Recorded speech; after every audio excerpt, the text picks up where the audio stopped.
Assalamualaikum warahmatullahi wabarakatuh.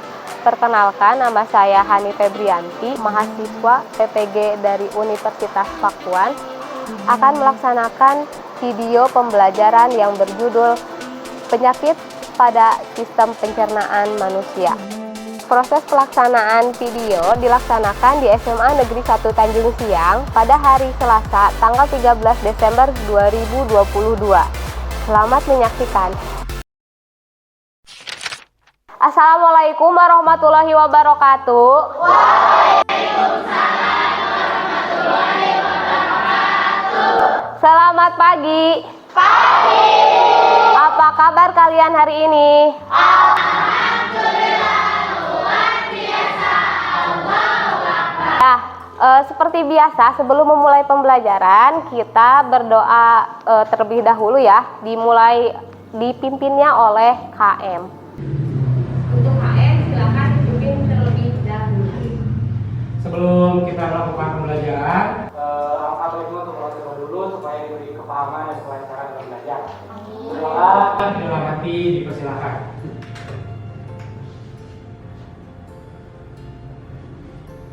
Berdoa selesai. Ya, terima kasih untuk KM yang telah memimpin doa. Sekarang siapa yang tidak hadir ya? Apa hadir semua? Hadir semua. Hadir semua. Alhamdulillah semuanya hadir, berkumpul di sini dalam keadaan sehat walafiat ya. Bisa mengikuti pembelajaran dengan baik tentunya. Nah, kemudian sebelum kita belajar, kita bernyanyi terlebih dahulu ya. Untuk Dini mohon kesediaannya ke depan. Yang lainnya berdiri ya.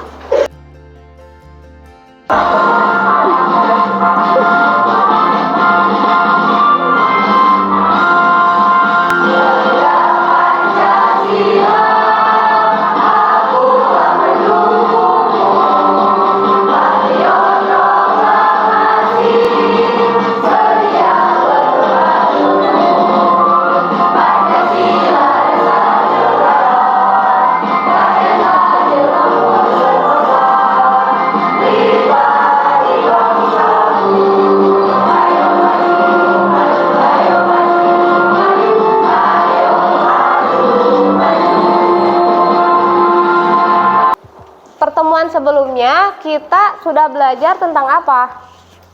Proses pada sistem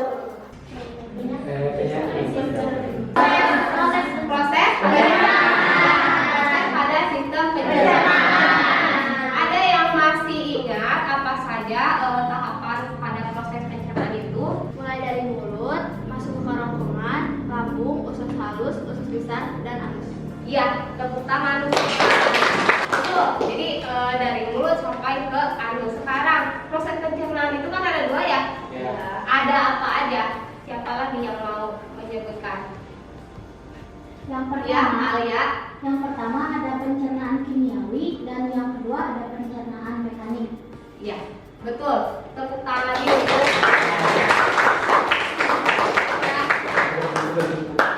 Selanjutnya, Ibu ada infografis tentang hari diabetes sedunia. Silakan diamati terlebih dahulu. Ada info apa pada infografis ini? Nah, ada info apa yang barusan kalian baca? Ini Bu. Ya, Dini silakan. Dari infografi di depan menunjukkan ada penderita diabetes di Indonesia terus meningkat setiap tahunnya. Terus Indonesia juga menduduki peringkat ke-6 di dunia. Provinsi-provinsi di Indonesia yang paling tinggi itu ada di DKI Jakarta. Ya, betul ya yang Dini katakan. Jadi di sini sudah ada datanya. Kalau misalkan di Indonesia itu penderita diabetes setiap tahun itu meningkat. Nah, di sini provinsi yang paling tinggi itu adalah DKI Jakarta. Yang menyebabkan penyakit diabetes itu paling banyak di DKI Jakarta, kira-kira apa? Kemudian karena pola hidup yang kurang baik serta masyarakat Jakarta itu karena tinggal di kota mungkin mengonsumsi makanan atau glukosa itu terlalu tinggi. Ya, betul. Nah, setelah kalian mempelajari materi hari ini, diharapkan kalian mengetahui nanti ada berbagai macam penyakit pada sistem pencernaan manusia. Kemudian kalian dapat mengetahui penyebabnya dan mengetahui bagaimana sih pencegahan penyakit tersebut ya. Nah, ini tujuan pembelajarannya. Tujuan pembelajarannya adalah nanti kalian akan belajar untuk menganalisis gangguan fungsi yang terjadi pada sistem pencernaan, kemudian menelaah upayanya nanti dipresentasikan di depan ya. Lihat dulu videonya.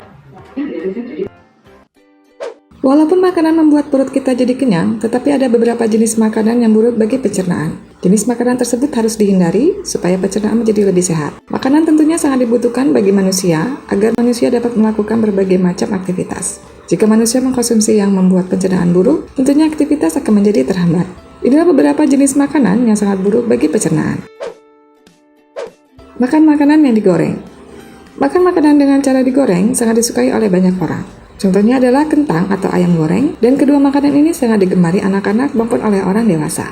Dari tayangan video yang barusan Ibu tampilkan, kira-kira tadi 5 jenis makanan yang bisa menimbulkan penyakit pada sistem pencernaan itu apa aja?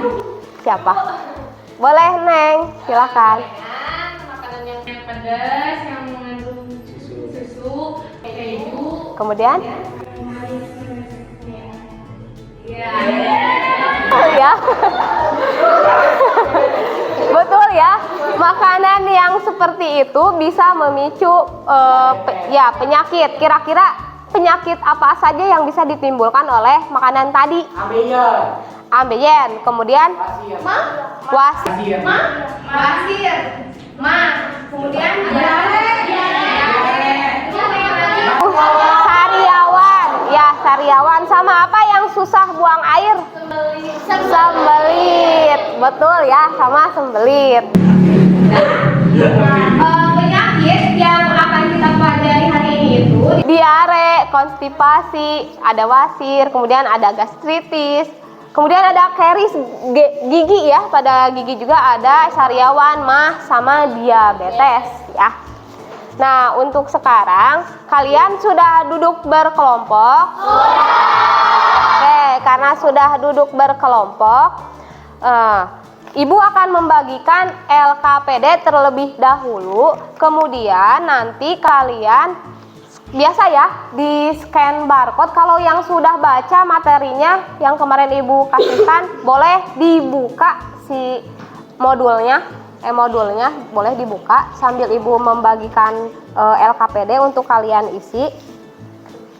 Sudah dibaca belum? Sudah. Isinya tentang ambeien.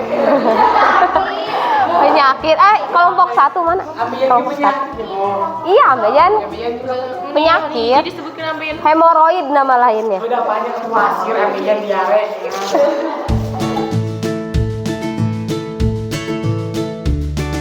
Setelah ini silakan dikasih nama setiap kelompoknya di LKPD, kemudian dibagi-bagi tugasnya ya.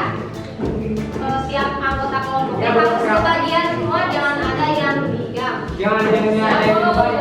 Jangan aneh.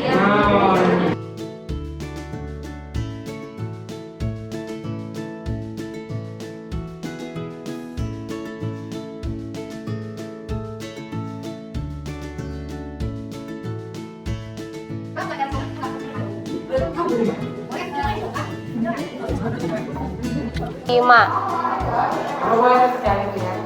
Boleh.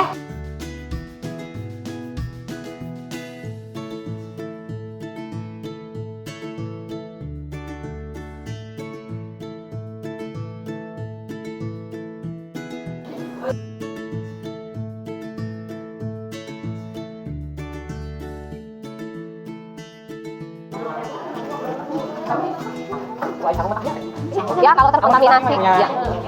Bisa. Kalau terkontaminasi. Oh, Pak.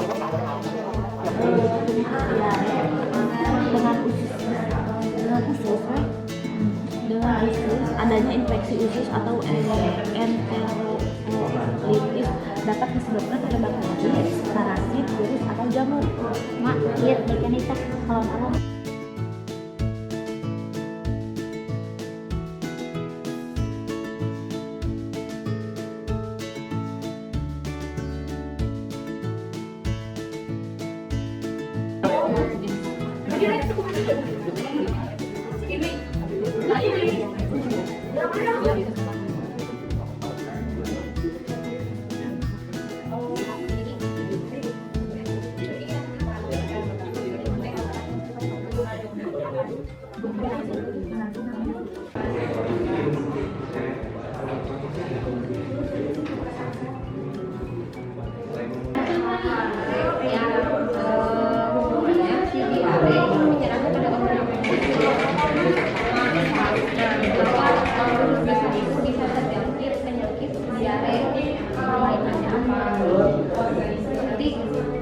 Berarti menyebabkan kenapa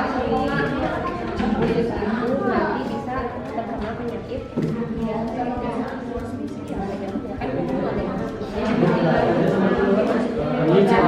cara mengobati tidak sama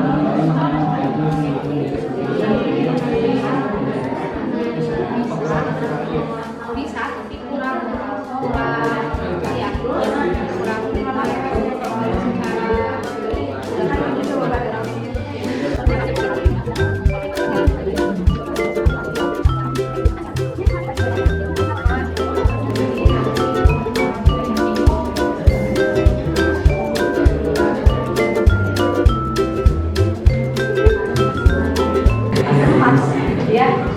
Riana, tolong duduknya yang rapi ya. Oh iya, maaf. Rapi ya. Ikut diskusi sama temannya ya. Ibu juga melakukan penilaian individu ketika kalian sedang mengerjakan. Jadi ada nilainya, penilaian. Ini Ya, yang tidak mengikuti diskusi nilainya minim. Ya.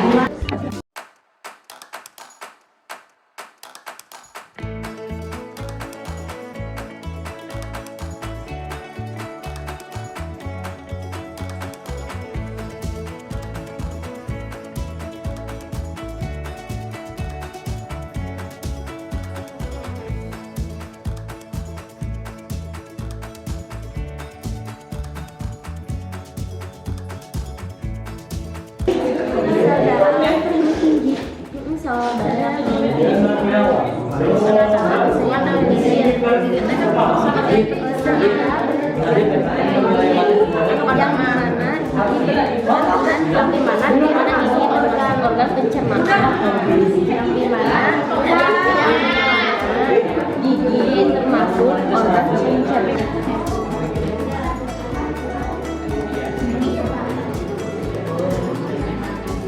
Ya, untuk kelompok 1 Ibu persilakan untuk bertanya.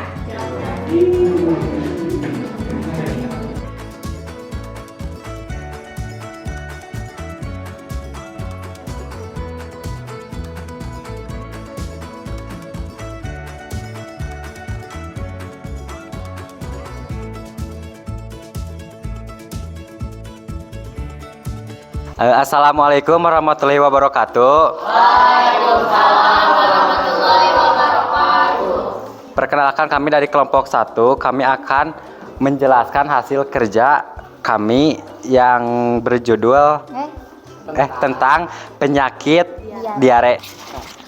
Selanjutnya, pertama saya akan membacakan poin 1, yaitu permasalahan apa yang dijelaskan pada artikel di atas. Pada artikel di atas kita membahas tentang penyakit diare. Penyakit diare merupakan salah satu gangguan sistem pencernaan yang banyak dialami, di mana gangguan pencernaan ini akan membuat perut terasa mulas dan feses penderita menjadi encer. Yang nomor 2, apa penyebab dari penyakit pada artikel di atas? Penyebabnya mengonsumsi makanan yang tidak higienis atau mengandung kuman. Nomor 3, apa yang terjadi jika penyakit pada artikel tidak cepat ditangani? Tubuh akan kehilangan cairan atau dehidrasi yang jika dibiarkan akan menyebabkan kematian. Pertanyaan, Jelaskan bagaimana hubungan penyakit pada artikel dengan gangguan organ yang mengalami gangguan tersebut. Hubungan penyakit diare dengan usus disebabkan oleh adanya infeksi usus atau enterokolitis yang disebabkan oleh bakteri, parasit, virus atau jamur. Yang mana poin intinya itu pencegahan dan upaya pengobatan. Untuk pencegahan itu yaitu menghindari makanan tertentu yang menyebabkan diare, seperti makanan berminyak, pedas, dan lain-lain yang menyebabkan diare. Seperti tadi yang kita pelajari di awal, yang mana kita tuh melihat video atau simpulan video tentang makanan apa saja yang menyebabkan diare. Silakan bila ada yang ingin ditanyakan. Perkenalkan, nama saya Ilham Saiful Malik. Izin bertanya, apakah diare disebabkan oleh makanan saja atau ada faktor lainnya? Diare seperti mungkin tekanan ya, tekanan hidup, bisa menyebabkan tidak menutup kemungkinan. Karena kalau di psikologis itu kalau kita banyak tekanan hidup bisa menyebabkan diare.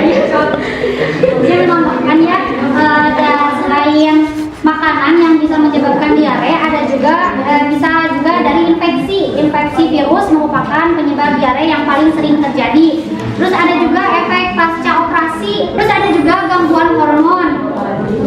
Peningkatan kadar hormon tiroid dalam tubuh atau disebut juga hipertiroidisme bisa membuat pergerakan usus menjadi lebih aktif. Hal ini berdampak pada meningkatkan frekuensi buang air besar. Pertanyaan sebanyak-banyaknya. Ibu ingin menambahkan ya, nah bisa juga disebabkan oleh makanan tersebut atau minuman tersebut terkontaminasi oleh Kuman. Bakteri apa? Kumbang. Bakteri apa? Coli, Ya. Salmonella, Shigella.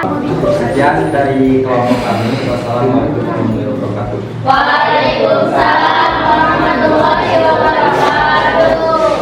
Kami dari kelompok 2 akan mempresentasikan tentang makanan manis yang memicu diabetes, mellitus, dan kris gigi. Pertanyaan nomor 1. Permasalahan apa yang dijelaskan pada artikel di atas? Di sini dijelaskan ada makanan manis dapat menyebabkan diabetes dan kris gigi. Lalu yang kedua, apa penyebab dari penyakit pada artikel di atas? Di sini penyebabnya karena mengkonsumsi makanan yang mengandung manis, pemanis, dan asin. Pertanyaan yang keempat yaitu jelaskan bagaimana hubungan penyakit pada artikel. Itu hubungannya yang pertama mengandung natrium tinggi sehingga memicu reaksi tinggi pada hipertensi, sedangkan sebagian pasien menderita diabetes mellitus disertai hipertensi. Untuk mencegah atau mengobati penyakit ini dapat dilakukan dengan 4 hal. Yang pertama, sering melakukan pemeriksaan secara teratur. Yang kedua, menjalani pengobatan secara intensif. Yang ketiga, selain mengkonsumsi obat, haruslah aktif secara fisik seperti olahraga, workout, dan yang lainnya. Penjelasan dari kelompok kami telah usai. Bagaimana Pak? Ada yang ingin ditanyakan? Perkenalkan, saya Irfania. Saya akan bertanya, apa penyebab penyakit diabetes? Kemudian makanan yang mengandung manis berlebih. Bisa juga ada gangguan pada kelenjar pankreasnya ya. Kan nanti kelenjar pankreas itu akan mengeluarkan hormon insulin. Ya, si hormon insulin inilah yang nantinya akan mengurangi kadar gula di dalam darah. Ada yang mau bertanya lagi? Ya, perkenalkan nama saya Aditya Neret dari kelompok 1. Pertanyaannya, secara garis besar, mengonsumsi makanan manis berlebih dapat menyebabkan diabetes. Lalu apa pencegahan yang dilakukan untuk mencegah penyakit diabetes atau makanan manis lainnya yang dapat menyebabkan penyakit? Izin menjawab, untuk mencegah penyakit diabetes, kita harus memperbaiki kualitas makanan, seperti ya mengurangi sedikit makanan yang berlebihan, yang cepat saji, contohnya gorengan atau makanan yang mengandung terlalu banyak gula. Jadi kayak katanya mengurangi makanan konsumsi cepat saji. Sementara pada masyarakat Indonesia itu atau di negara kita, kebanyakan orang-orang itu mengkonsumsi makanan cepat saji. Lalu bagaimana caranya supaya kita itu akan makan di negara kita tidak terlalu banyak cepat saji, atau misalkan makanan cepat saji yang tidak mengandung banyak diabetes? Baik, izin menjawab.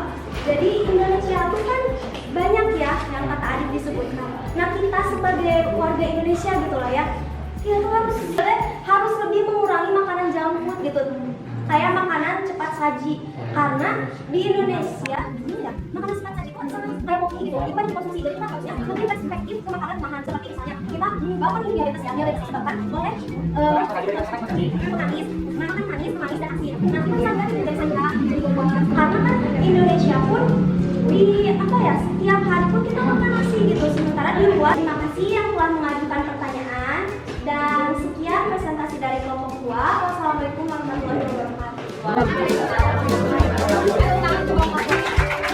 Assalamualaikum warahmatullahi wabarakatuh. Kami dari kelompok 3 akan mempresentasikan hasil kerja kelompok kami tentang kelainan dan gangguan fungsi pada sistem pencernaan yang akan dijelaskan oleh teman saya. Permasalahan apa yang dijelaskan pada artikel di atas? Meningkatnya penderita gastritis di kalangan remaja akibat pola makan yang salah. Lalu apa penyebab dari penyakit pada artikel di atas? Gastritis pada umumnya terjadi pada orang-orang dengan pola makan yang salah, memiliki kebiasaan seperti merokok, infeksi mikroorganisme. Nah, banyaknya remaja yang tidak peduli akan pola makan. Mereka sering telat makan, mengonsumsi kopi berlebihan, dan mengonsumsi makanan pedas. Kebiasaan tersebut terjadi karena terlalu sibuk dengan aktivitasnya. Kemudian, upaya untuk mengobati atau mencegah penyakit di atas dengan mengubah pola makan dan menerapkan pola hidup sehat seperti berolahraga, menjaga kebersihan, serta mengendalikan tingkat stres. Silakan, ada yang mau bertanya? Perkenalkan, nama saya Anissa dari kelompok 4. Izin bertanya. Pertanyaannya adalah, apakah penyakit gastritis bisa sembuh sendiri tanpa pengobatan ke dokter? Ingin menjawab ya. Jadi gastritis ada memang namun dapat disembuhkan, tapi butuh waktu yang lama. Ya betul, hanya pemeriksaan endoskopi lah yang dapat menegakkan diagnosa pada masalah lambung. Pada poin 1 terdapat jawaban yang isinya meningkatnya penderita gastritis di kalangan remaja. Lalu menurutmu atau menurut kalian bagaimana caranya untuk mengurangi peningkatan penderita gastritis di kalangan remaja?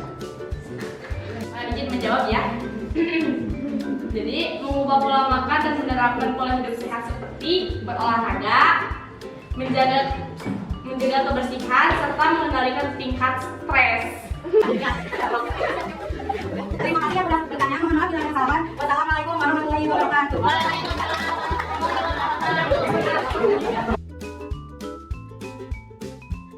Di sini kami akan mempresentasikan tentang penyakit diabetes yang dapat menyebabkan kematian.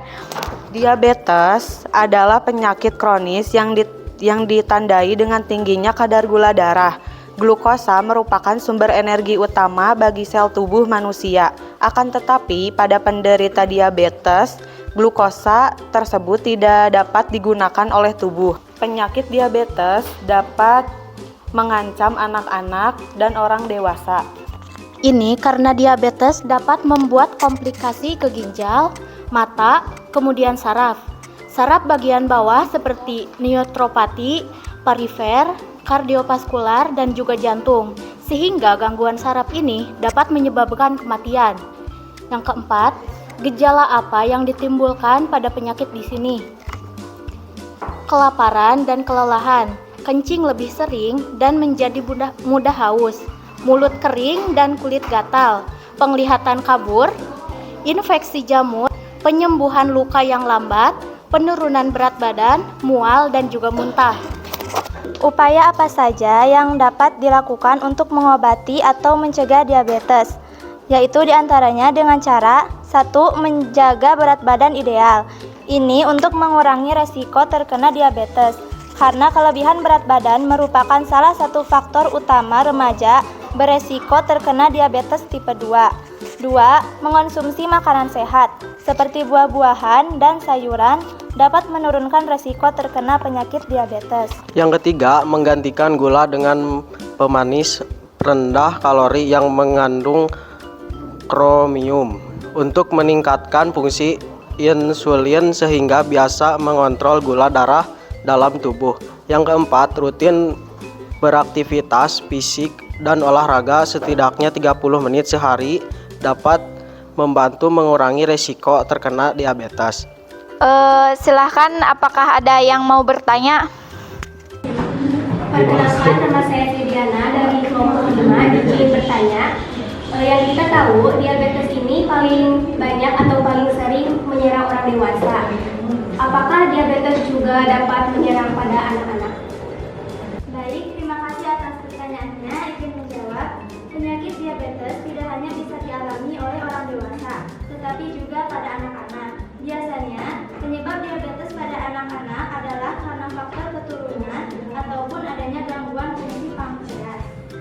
Perkenalkan, nama saya Emisnutika dari kelompok 1. Menurutmu, hal apa yang dilakukan untuk mengatasi terjadinya diabetes? Lalu, jika terkena diabetes, perawatan seperti apa yang harus dilakukan? Baik, terima kasih atas pertanyaannya. Cara mencegah atau cara mengobatinya yaitu dengan cara mengurangi makan makanan yang manis. Terus untuk cara pengobatan jika terkena diabetes, mungkin bisa konsultasi dengan dokter.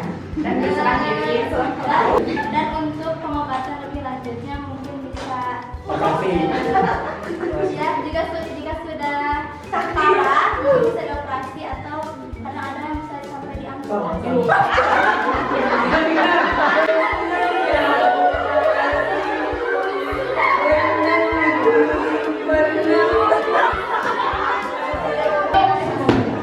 Baik, sekian presentasi dari kelompok kami dan terima kasih kepada yang sudah bertanya. Sama-sama. Sekian.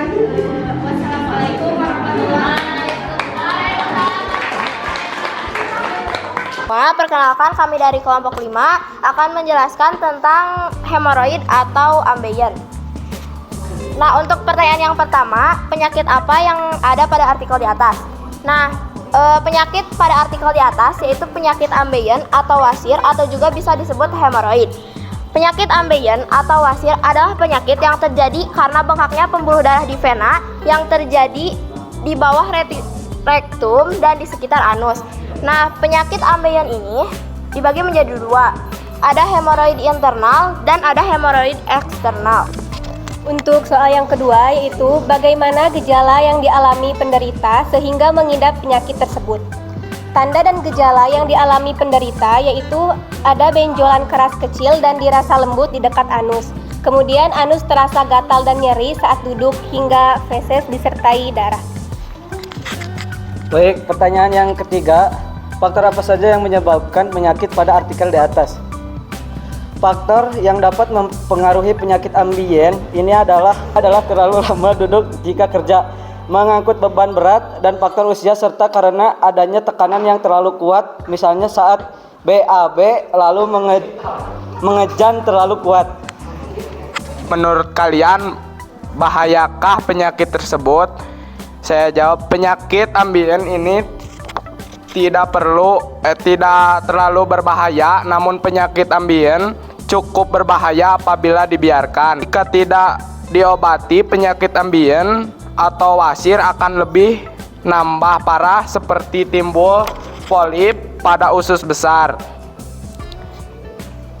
Untuk poin yang terakhir yaitu upaya untuk mengobati atau mencegah penyakit ambeien. Penanganan ambeien atau wasir, yang pertama, mengonsumsi obat-obatan untuk memperlancar BAB. Ini bertujuan untuk mengurangi tekanan yang diakibatkan oleh terlalu kuatnya mengejan yang menimbulkan tekanan yang terlalu kuat. Yang kedua, operasi untuk mengangkat atau menyusutkan ukuran wasir dan sisa pembekuan darah. Pencegahan ambeien atau wasir. 1. Konsumsi cukup serat dan air putih. 2. Olahraga rutin dan teratur. Dan yang terakhir, hindari kebiasaan menahan dan menunda BAB. Itu saja yang dapat saya sampaikan. Apakah ada pertanyaan? Kenapa tekanan yang kuat menyebabkan ambeien? Baik, izin menjawab. Kenapa tekanan yang kuat dapat mengakibatkan ambeien? Kan tekanan yang kuat itu contohnya ketika kita mengejan. Nah, ketika kita mengejan, tekanan yang kuat itu akan menekan rektum sehingga di rektum terjadi pembengkakan pembuluh darah vena.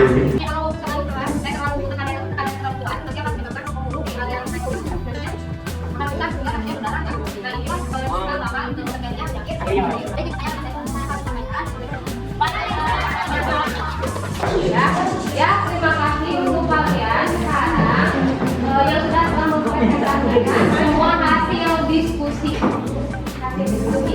Untuk sekarang, pertanyaan yang selanjutnya, langkah menganalisis dan mengevaluasi proses pemecahan masalah. Silakan dicatat pertanyaan dari teman kalian, kemudian tuliskan jawabannya.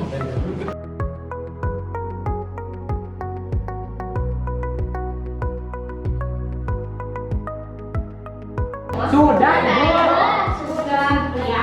Kalau sudah, kesimpulan dari yang kelompok 1 tentang penyakit apa? Diare. Diare itu adalah Diare itu adalah penyakit gangguan sistem pencernaan yang banyak dialami, di mana gangguan pencernaan ini akan membuat perut terasa mulas dan feses penderita menjadi encer. Jadi kesimpulannya, perspektif makanan manis memicu diabetes mellitus terjadi pada konsumen yang mengkonsumsi makanan mengandung manis, pemanis, asin. Untuk sekarang, Ibu ingin mengumumkan kelompok yang teraktif, yang paling aktif, paling kritis ya. Kalian udah tahu kelompok mana? Kelompok yang paling aktif itu adalah kelompok 3. Semua kelompok bagus, tapi ada yang lebih bagus, yaitu kelompok 1.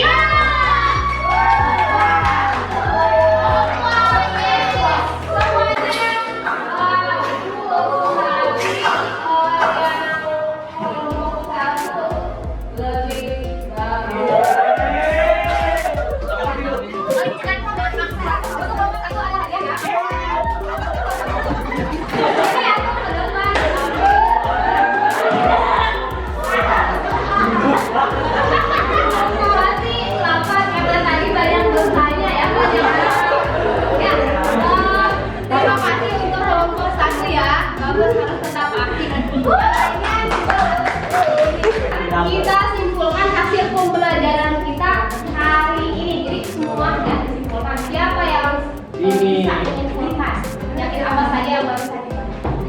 Ya, Ilham.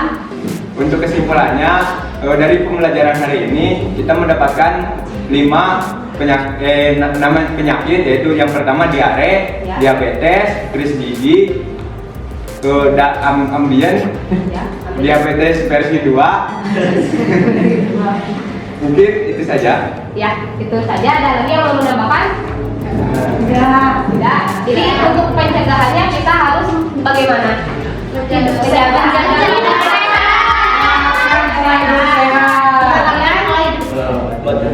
Hidup sehat, menerapkan pola hidup sehat, kemudian menjaga terhindar dari penyakit yang menyerang sistem pencernaan. Untuk sekarang kita post-test dulu ya sebentar saja. Soalnya hanya 5. Silakan di scan dulu. Iya. Semua.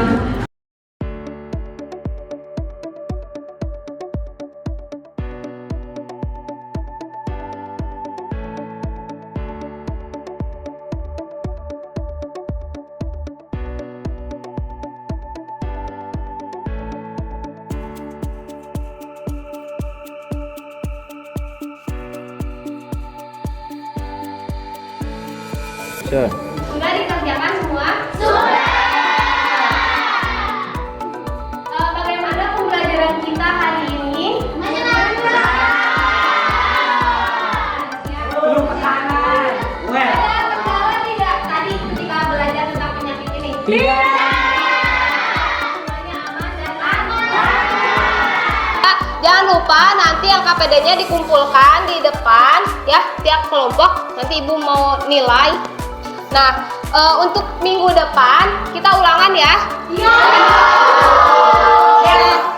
Untuk pembelajaran hari ini kita cukupkan sampai di sini ya.